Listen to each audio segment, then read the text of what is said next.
BJP leader Kailash Vijayvargiya, speaking to the media, said the Chief Minister of West Bengal, Mamata Banerjee, has gone against the decision of the centre to hold the NEET and JEE entrance examinations next month. She has also gone to the extent of declaring a lockdown to stop the examinations from being held in the state a day before the date set. It is important that she revokes her decision of not holding the said examinations so that the students of the state do not suffer further with their careers. बहुत दुर्भाग्य की बात है कि कुछ राजनीतिक दल अपनी राजनीतिक महत्वाकांक्षा के कारण विद्यार्थियों के भविष्य का ध्यान नहीं रखते। विशेषकर मैं पश्चिमी बंगाल का उल्लेख करना चाहूँगा। यहाँ के मुख्यमंत्री जी को इस प्रदेश के युवाओं के भविष्य की कोई चिंता नहीं और इसलिए 13 तारीख को आयोजित होने वाली परीक्षा उसके एक दिन पहले लॉकडाउन है। विद्यार्थी कैसे मूवमेंट करेंगे, कहाँ रुकेंगे? कुछ विषय ऐसे होते हैं जिस पर राजनीति नहीं करना चाहिए। ममता जी ऐसे विषय पर राजनीति कर रही है जिससे हमारी आने वाली पीढ़ी के भविष्य का नुकसान है और इसलिए इस पर अहंकार को छोड़े वो। और सारा देश यदि परीक्षा बच्चों की करा रहा है, यदि सारे देश में परीक्षा हो जाएगी, वो बच्चे एडमिशन ले लेंगे और बंगाल के परीक्षा बाद में होगी, जब तक कॉलेज भर जाएंगे बच्चों को एडमिशन नहीं मिलेगा तो उनका तो भविष्य खराब होगा। Speaking on the issue of the Darjeeling Hills, he said that representatives have already met the Home Ministry and as the Home Minister Amit Shah recovers, he will soon start a dialogue with the representatives of the hills and will come towards a permanent solution to the issue. गृह मंत्रालय इसमें सक्रिय है।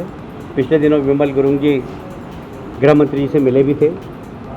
इस दिशा में अभी शिथिलता इसलिए आई कि गृह मंत्री जी स्वयं अभी 15-20 दिन से बीमार हैं, पर इस पर अतिशीघ्र हमारा कमिटमेंट है कि हम राजनीतिक हल इसका परमानेंट निकालेंगे और सब लोगों से बात करके, क्योंकि चर्चा ही एक माध्यम है, और सब लोगों से चर्चा करने के बाद इस दिशा में कोई आवश्यक कदम उठाएंगे।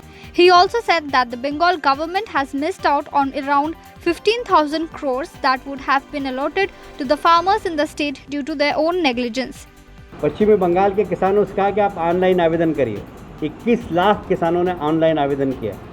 वो 21 लाख लोगों की सूची ममता जी को भेज दी, इस सरकार के पास भेज दी कि आप इंड्रोस करके भेज दीजिए कि ये आपके प्रदेश के किसान हैं, हम इनके खातों में पैसा डाल देंगे।